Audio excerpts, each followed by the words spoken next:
안녕하세요, 오티를 박기돈입니다. 네, 오늘 만나보실 모델은 제네시스 G90인데요. 와, 이 무광 컬러 진짜 멋있죠. 와, 저 무광 컬러 G90 처음 타보는데요. 자, 이거 롱휠 베이스 모델 아니고요. 이거 스탠다드 휠 베이스 모델인데 23년형부터는 스탠다드 휠 베이스 모델에서도 48V 일렉트릭 슈퍼차저가 적용된 가솔린 3.5 트윈터보를 선택하실 수가 있거든요. 그래서 오늘 3.5 터보에 48V 일렉트릭 슈퍼차저가 적용된 23년형 모델을 시승을 해보도록 하겠습니다.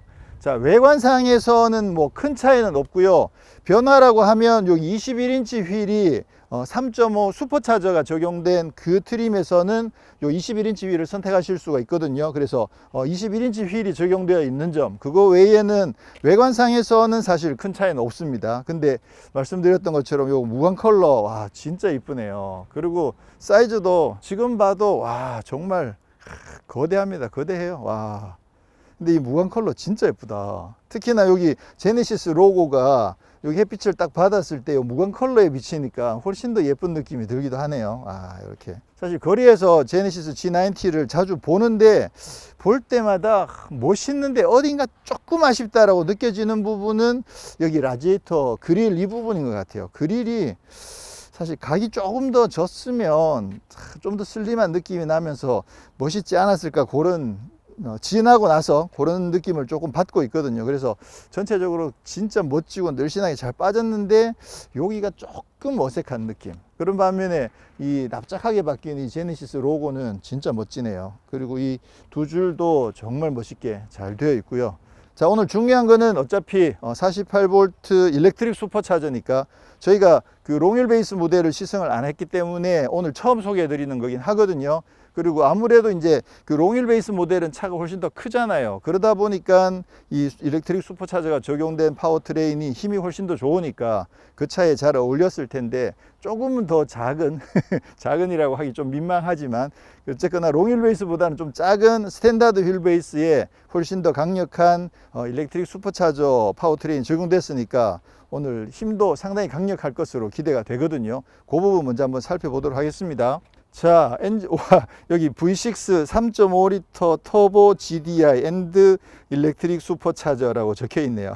자주 요거 볼 때마다 느끼는 거지만 요거 꼭 롤스로이스 명패 그 느낌 제대로 잘 살려놨습니다. 자, 기본적으로는 V6 3.5 트윈터보 엔진이 있습니다. 기존에 380마력이었죠. 380마력이었는데 이번에는 이제 일렉트릭 슈퍼차저가 더해졌다는 거잖아요. 그러니까 터보차저가 있는데 슈퍼차저가 하나 더 더해진 거거든요. 뭐 간단하게 설명을 드리자면 터보차저랑 슈퍼차저랑 둘 다 과급기 시스템이죠. 그러니까 엔진에다가 공기를 집어넣는데 그냥 자연흡기, 진공에다가 빨아들이는 자연흡기로 집어넣는 게 아니라 터빈을 돌려서 공기를 밀어 넣는 방식이거든요. 그래서 엔진에다가 더 많은 공기를 확 집어넣어 가지고 폭발력을 키우는 방식인데 대표적으로 이제 터보차저하고 슈퍼차저 두 가지 방식이 있었습니다. 근데 기존에는 터보차저 하나만 쓰고 있었는데 터보차저랑 슈퍼차저의 차이가 뭐냐면 터보차저는 그 터빈을 공기를 압축해서 엔진에 집어넣어주는 그 터빈을 돌릴 때 무슨 힘으로 돌리느냐 하면 배기가스, 엔진이 돌아가면 뒤에 배기가스가 나오죠. 그 배기 압력의 일부를 뽑아 가지고 그걸로 터빈을 돌려서 그 다음에 공기를 압축해서 집어넣거든요. 그런 반면에 슈퍼차저 같은 경우는 엔진이 돌아가고 있으면 엔진의 힘을 그냥 바로 끌어와 가지고 터빈을 돌려서 공기를 압축해서 집어넣습니다. 그러면 어떤 결과의 차이가 있느냐 하면 터보차저 같은 경우는 아무래도 동력 손실이나 이런 부분에서는 좀 유리하지만 아무래도 배기 압력이 높아지기 전에는 터빈이 돌아가는 힘이 약하거든요. 그러다 보니까 터보차저 같은 경우는 보통 RPM이 한 3000 이상 올라가야만 터빈이 제대로 작동을 하게 되거든요. 그래서 터보레그라는 부분이 생기는 거죠. 그런 반면에 슈퍼차저 같은 경우는 엔진이 시동이 걸려 있으면 바로 엔진의 힘을 가지고 터빈을 돌릴 수 있기 때문에 좀 더 저회전에서도 과급압을 잘 쓸 수가 있어요. 그래서 서로 장단점들이 있는데 일반적으로 터보차저를 더 많이 쓰지만 저회전 구간에서의 응답성이 중요하다라고 생각하는 차들은 또 슈퍼차저를 더 쓰기도 하거든요. 근데 자, 이제 두 가지가 장단점이 있는데 지금 터보차저랑 슈퍼차저가 같이 더해져 있다는 얘기죠. 그렇다는 얘기는 저회전 구간에서는 슈퍼차저를 써가지고 저회전 구간에서 과급압을 높여서 힘을 잘 쓰겠다는 거고, 고회전으로 올라가면 그때부터는 터보차저를 써서 좀 더 효율적으로 고성능을 뽑아내겠다는 얘기거든요.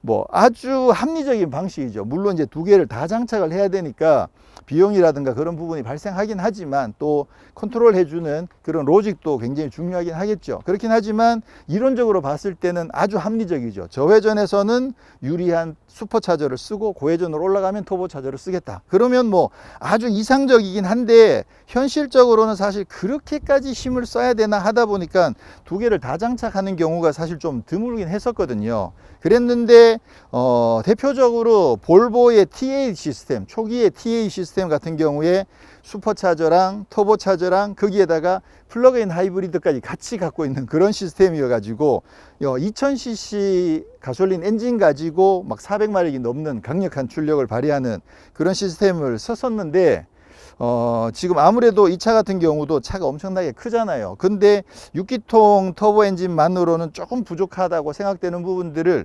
왜냐하면 예전 같았으면 여기 8기통 엔진들을 넣었을 거거든요. 그거 감안하면 6기통에다가 터보차저, 슈퍼차저 하나 더 하는 거, 요거 그냥 8기통 개념으로 쓰지 뭐, 이렇게 접근하면 사실 가능성이 높아지는 거거든요. 그렇게 해서 기본적으로 3.5L 380마력짜리 이 모델이 있고, 거기에다가 원하면 더 큰 힘을 원하시는 분은 일렉트릭 슈퍼차저가 더해진 모델을 선택하십시오. 그래서 옵션으로 지금 이번에 장만을 한 거죠. 자, 근데 이 시스템에서 특징은 뭐냐면, 아까 말씀드렸듯이 슈퍼차저라는 게 원래는 엔진에서 힘을 가져와서 터빈을 돌리는 거였거든요. 그렇게 되면 아무래도 엔진 자체의 힘이 빠져나가는 부분이 조금은 있겠죠. 그런데 이 차 같은 경우는 그거를 커버하기 위해서 아예 그 터빈을 전기 모터로 돌려버려요.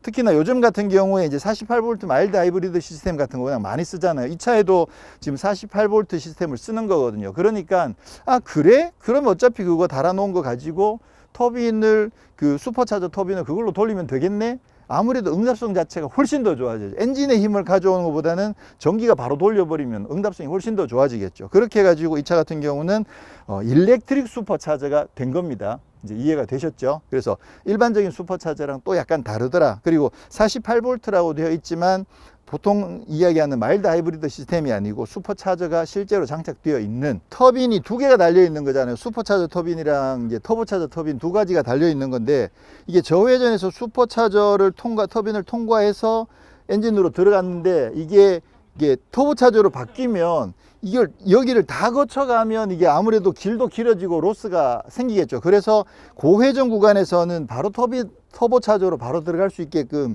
뭐 바이패스 시스템 이런 부분들도 적용이 되어 있어서 효율성을 굉장히 높였다고 합니다. 그러다 보니까 출력이 기존의 380마력에서 35마력이 더 높아졌습니다. 그래서 415마력. 그리고 최대 토크도 기존 54kgm에서 56kgm로 조금 더 높아졌습니다. 자, 그러면 아니 어차피 배기량이 3.5 트윈터보 똑같고, 이 터빈이라는 게 결국 슈퍼차저가 저회전 구간에서 담당하는 거면 어차피 최고 출력이라는 게 회전수가 꽤 많이 높아졌을 때 그때 최고 출력이 나오는 거거든요. 그러면 이 슈퍼차저만 더 했다고 이게 출력이 35마력씩이나 올라가나? 저회전 구간에서 응답성이 좋아지고 저회전 구간에서 좀 더 고출력을 쓸 수 있게 되는 건 이해가 되는데, 전체적으로 출력이 높아진 부분은 사실 그것만으로 설명이 안 되거든요. 그러니까 사실 이번에 이 시스템에서는 터보차저의 터빈 용량을 더 키웠어요. 그러니까 좀 더 고출력에 대응할 수 있도록 개선을 하고, 그리고 인터쿨러도 개선을 하고,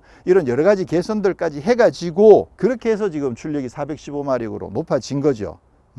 그러면서 최고 출력도 높아지고 저회전 구간에서도 훨씬 더 강력한 성능을 뿜어낼 수 있고, 그래서 지금 이 차 같은 경우는 그냥 뭐 어차피 3.5인데 이렇게 생각하실 게 아니라 기존의 예전에 V8에 대응하는 그런 모델이다 라고 생각하시면 되는 거죠. 그래서 이 일렉트릭 슈퍼차저가 더해진 이 파워트레인을 선택하시면 옵션이 600만 원이에요. 아니 슈퍼차저 하나 더 했는데 600만 원이나 올라가? 그렇게 생각하실 수 있겠지만 어쨌거나 출력이 꽤 많이 높아지는 부분 있죠. 그래서 말씀드렸듯이 여기 이제 V8 개념으로 접근하시면 된다. 그 부분은 실제로 주행을 통해서 한번 확인해 보도록 하겠습니다. 네, 인테리어도 2023년형에서 변한 부분은 없습니다. 하나도 없습니다. 네. 그래서 기본적으로 가로 테마의 디자인에 12.3인치 모니터 두 개가 서 있는데, 사실 이 부분도 나름 제네시스의 플래그십의 위상을 감안해 가지고 위치를 디자인적으로 조정을 했을 것 같긴 합니다만, 그래도 이게 조금 더 수평이 되어 있거나 커버드로 되어 있으면 조금 더 잘 어울리지 않을까, 이런 생각을 하게 되거든요. 여기에 있는 이 버튼도 사실 뭐 멋있긴 한데 여전히 이쪽에서 보면 조금 여전히 어색하긴 해요. 네, 그렇긴 하지만 여전히 고급스럽고 기능적으로도 상당히 잘 되어 있습니다. 아쉬운 부분은 이쪽에 에어컨 조절하는 이 부분이 모니터가 거의 수직으로 서 있거든요. 그러다 보니까 이게 좀 잘 안 보이는 부분, 그 부분이 조금 아쉽긴 해요. 이게 플래그십이다 보니까 직선, 수직 이런 부분들을 워낙 강조를 많이 해가지고 조금은 더 중후한 느낌이 나게끔 그렇게 세팅하느라고 이게 바로 서 있을 것 같긴 한데,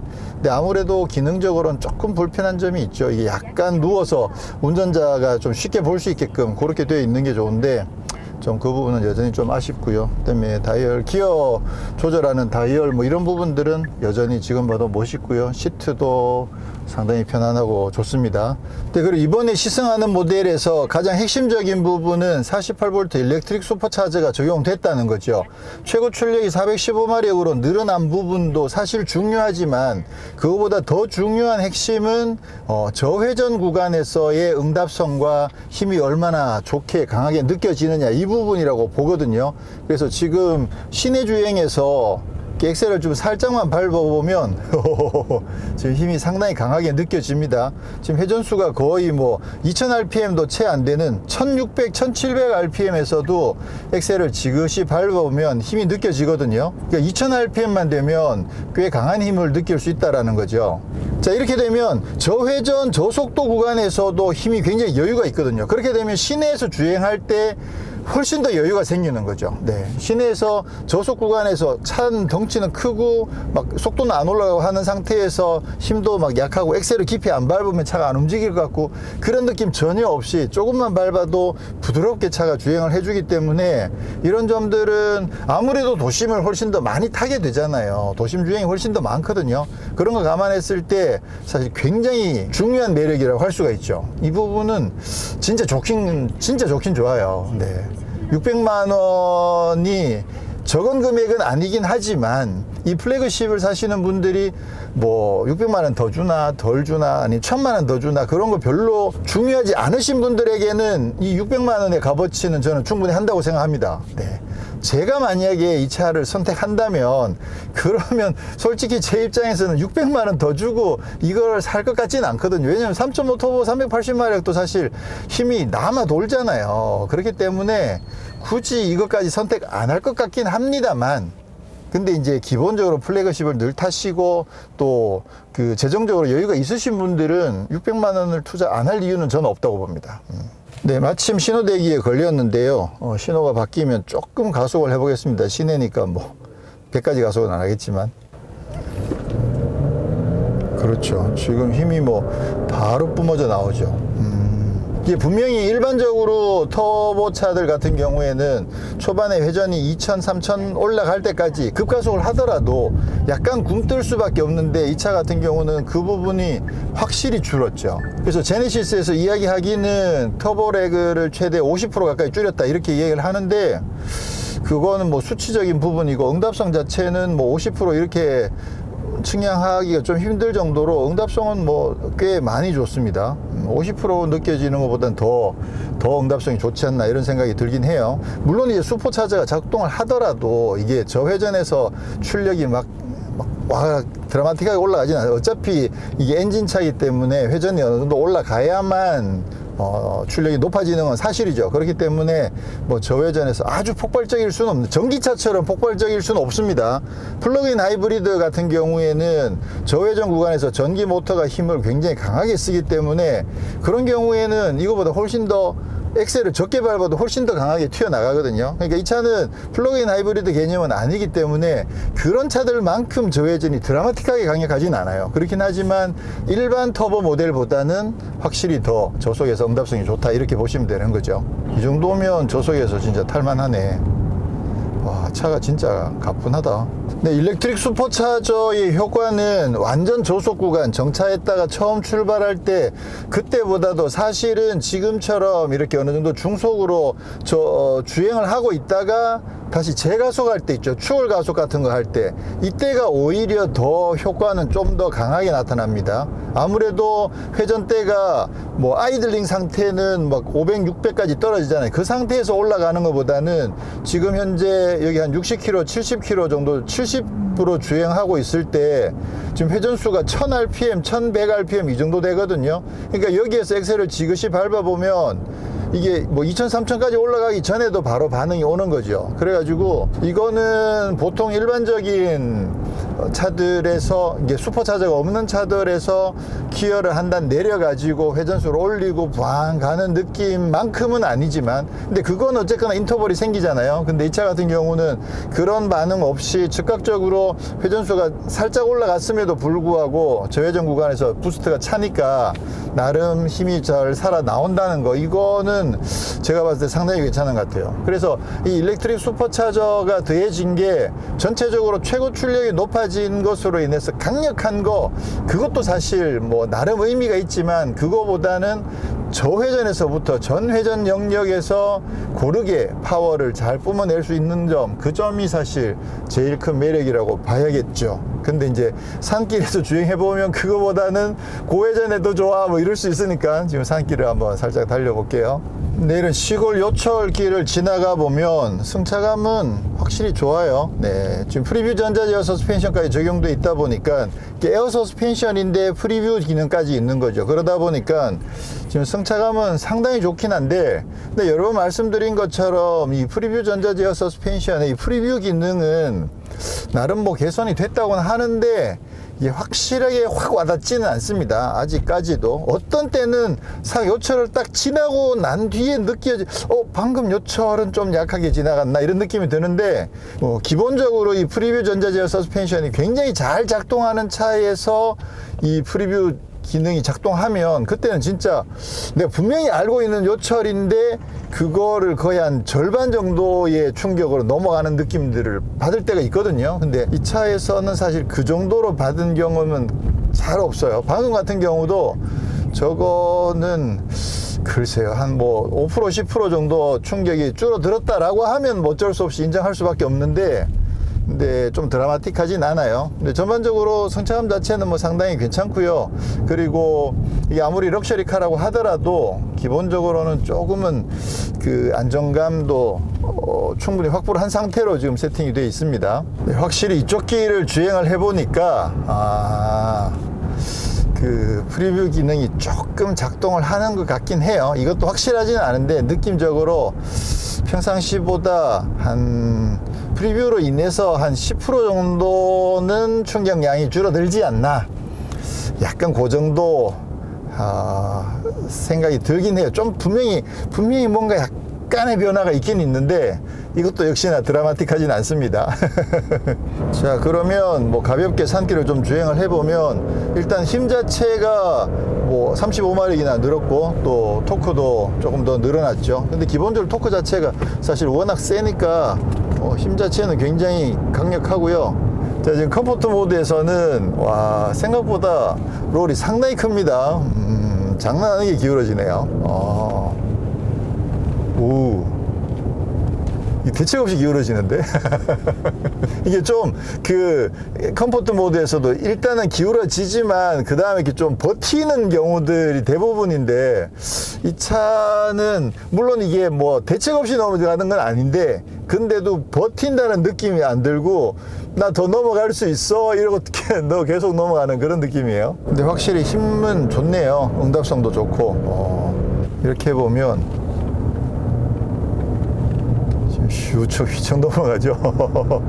근데 어차피 뭐 넘어가는 게 한계는 있습니다. 제가 생각했던 것보다 좀 많이 넘어가서 그렇지 이게 전자제어 서스펜션인 만큼 나름 컨트롤 어느 정도는 하는 거죠.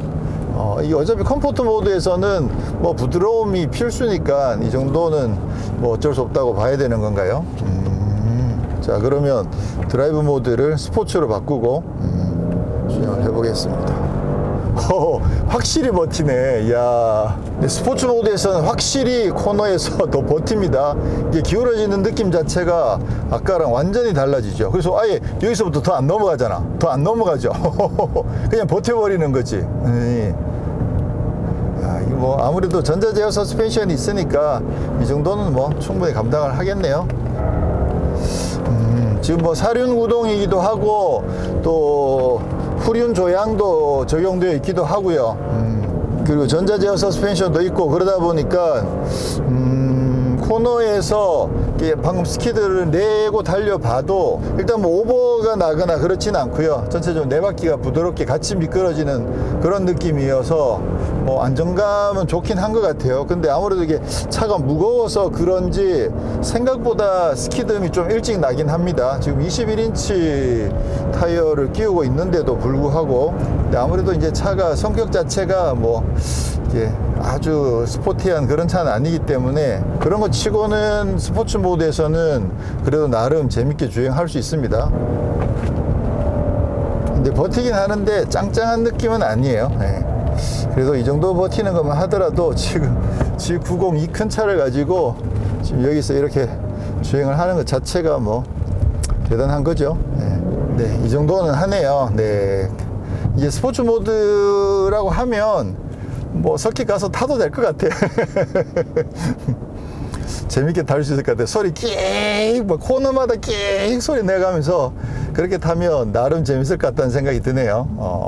지금 후륜 조향이 적용되어 있어 가지고요, 차가 엄청 큰데도 지금 유턴을, 차선을 남기고 지금 유턴을 할 수 있을 정도로 지금 유턴도 굉장히 쉽게 할 수 있습니다. 와, 이게 확실히 그 낮은 속도에서 중속에서 이렇게 밀어주는 힘 자체가 상당히 좋네요. 근데 전체적으로 이게 415마력이 이 큰 덩치를 생각해 보면 뭐 충분히 파워풀하긴 하지만 이게 막 폭발적인 정도는 아니에요. 이게 그 보통 그 슈퍼 세단 이런 차들 있잖아요. 막 그런 차들에 비하면 415마력 치고는 펀치력이 그렇게 높게 강하게 느껴지지는 않는 것 같아요. 이게 차가 아무래도 많이 무겁고 사륜이어서 그런지 모르겠는데, 근데 어쨌거나 국산 대형 세단에서 이 정도 파워, 이 정도 퍼포먼스, 주행 감각, 안정성 뭐 이 정도면 저는 꽤 잘 했다고 생각을 합니다. 지금 사운드가 좀 약간 지금 스포츠 모드에서 꽤 그르렁 하는 사운드가 지금 나오고 있거든요. 이게 그 뱅앤올룹슨 오디오 시스템을 선택했을 경우에 적용되는 기능 중에 그 전자식 사운드인데 이거를 그 엔진 진동과 연동해서 그렇게 좀 설명이 되어 있거든요. 그러니까 뭐냐면 엑셀을 밟으면 차가 회전수가 높아지면서 엔진의 진동이 더 생길 거 아니에요. 그러면 그 엔진 진동에 맞춰서 사운드를 더 키워준다는 거거든요. 아무래도 이제 그러면 좀 더 이게 자연스럽게 그 고회전 사운드가 느껴지지 않을까, 그렇게 판단한 것 같아요. 그렇게 지금 개발한 것으로 보이는데 지금 이렇게 밟아보면 약간 그르렁 하는 소리가 있죠. 예. 요게 지금 실내에서 전자식 사운드도 있거든요. 근데 요게 엔진 진동과 연동된 거다. 스포츠 모드에서 요거 나름 이 사운드도 생각보다 괜찮습니다. 제가 그동안 그 전자식 사운드 중에 마음에 드는 사운드가 그렇게 많지는 않았는데 요 정도 사운드는, 이 사운드는 그래도 괜찮은 것 같아요. 약간 중후하면서도 그르렁하는 느낌이 요 괜찮은 것 같은데요, 사운드. 자, 그러면 급가속을 한번 해보도록 하겠습니다. 스포츠 모드에 두고 미리 회전수를 조금 올려가지고 출발해 보도록 하겠습니다. 하나, 둘, 셋.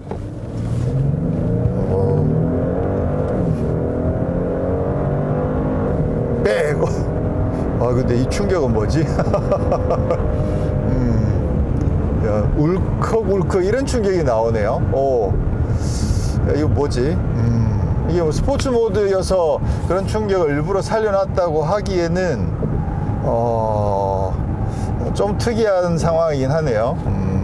근데 어쨌거나 가속은 뭐 꽤 시원시원하고요. 근데 또 415마력인 걸 생각해 보면 아무래도 차가 많이 무거운 게 조금 한계처럼 다가오는 부분이 있긴 합니다. 그러니까 415마력이 보통 뭐 약간 중형 세단 정도에서 느낄 수 있는 거랑은 좀 차이가 많이 나니까 그렇긴 한데, 그냥 기존 3.5 터보보다는 확실히 응답성이나 뭐 전체적으로 힘이 조금 더 센 건 사실이기도 하고, 그리고 아까도 말씀드렸듯이 어느 정도 주행하다가 뭐 100km 정도 주행하다가 그 상태에서 다시 재가속할 때 그때 응답성 이런 부분들은 확실히 조금 더 좋아요. 예. 근데 그것도 아까 말씀드렸듯이 막 전기 모터가 갑자기 힘을 확 더해서 드라마틱하게 우욱 이런 느낌으로 나가는 그런 정도까지는 아니고, 근데 확실히 기존 터보 엔진 대비해서는 회전수가 낮은 구간에서 응답성 자체가 조금 더 좋아진 건 사실이에요. 그렇게 해서 볼 때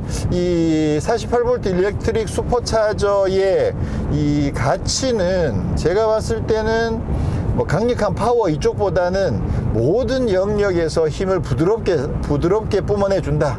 그 점이 저는 제일 큰 가치다라고 생각을 하고요. 그러면 이게 이제 쇼퍼 드리븐인 경우에 만약 기사님이 운전하시는 그런 차다, 뒤에 사장님이나 회장님이 타시는 차다 라고 생각했을 때 이 48V 일렉트릭 슈퍼차저가 괜찮은 선택이냐? 저는 확실히 괜찮은 선택이라고 보죠. 아무래도 뭐 뒤에 VIP를 모시고 시내에서 가다 서다를 한다든가 이런 거 할 때 확실히 엔진 회전수를 덜 올리고도 차가 부드럽게 출발해 줄 수 있는 여지들이 생기니까, 그런 거 감안하면 이 일렉트릭 슈퍼차저는 괜찮은 선택이죠. 예.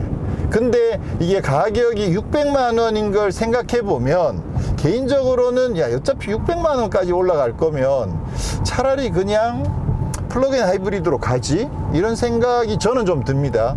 근데 현재 플러그인 하이브리드를 타고 있는 사람 입장에서 봤을 때는 확실히 플러그인 하이브리드 쪽이 그 힘이 확 밀어주는 그 느낌이 훨씬 좋거든요. 그 느낌은 좀 드라마틱하다고 이야기할 수 있죠. 그러니까 전반적으로 느낌을 봤을 때는 플러그인 하이브리드로 가는 게 훨씬 낫다는 생각이 들거든요. 지금 뭐 카이엔이나 뭐 포르쉐 라인업들이 플러그인 하이브리드를 약간 고성능 사양으로 쓰고 있잖아요. 그런 거 생각해 보면 국내에서 사실 플러그인 하이브리드에 대한 인지도나 아니면 그 선호도가 아직 그렇게 높지 않은 거, 그것 때문에 아마 뭐 제네시스에서 굳이 플러그인 하이브리드를 선택 안 하고 다른 선택지를 찾았을 거라고 생각을 할 수도 있는데, 근데 제가 봤을 때는 플러그인 하이브리드 괜찮아요. 네, 플러그인 하이브리드로 가는 게 괜찮아요. 물론 이제 플러그인 하이브리드에서의 단점은 그 매일매일 충전을 해야 된다는 거, 그거 진짜 단점이라고 할 수도 있거든요.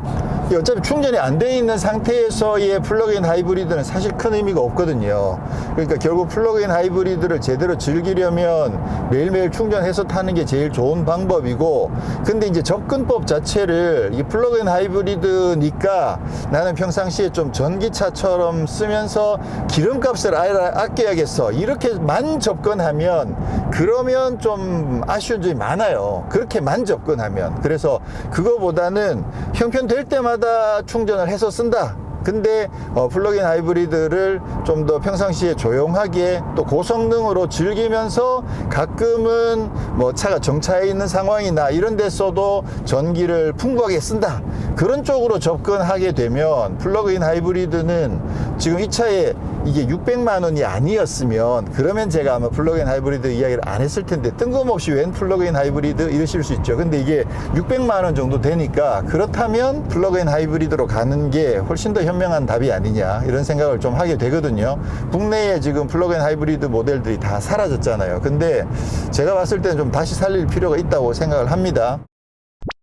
네, 오늘은 이렇게 해서 2023년형 제네시스 G90, 그 중에 3.5 가솔린 터보에 48V 일렉트릭 슈퍼차저가 적용된 모델을 시승을 했는데요.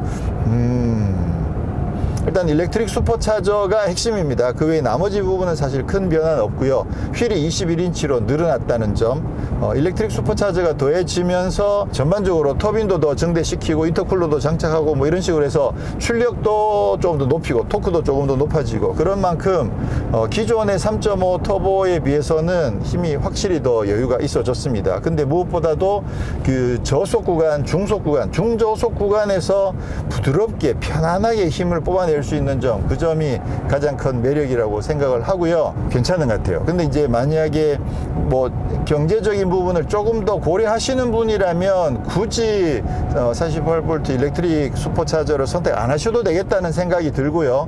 근데 그 경제적 착값 이런 부분들에 크게 구애받지 않으신다면 기왕이면 뭐 600만 원 더 주고라도 선택하시는 게 훨씬 더 좋은 거는 맞는 것 같아요.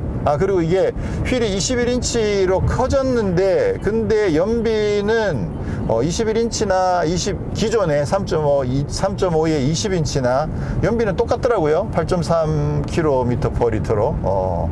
이게 아무래도 저속 구간에서 힘이 여유가 있으니까 그만큼 기름을 조금 적게 쓰고도 훨씬 더 잘 움직일 수 있다는 뭐 그런 반증이라고 볼 수 있겠죠. 그래서 결론적으로는 참 괜찮긴 한데, 뭐 있으면 좋고 없어도 뭐 크게 아쉽지는 않은 뭐 있으면 분명히 더 좋은 그런 모델인 것 같아요. 좋습니다. 좋아요. 굳이 이제 사족을 달자면 플러그인 하이브리드가 더 좋겠다. 네, 오늘 이 정도로 하고 저는 다음에 또 다른 곳에서 다시 인사드리도록 하겠습니다. 고맙습니다.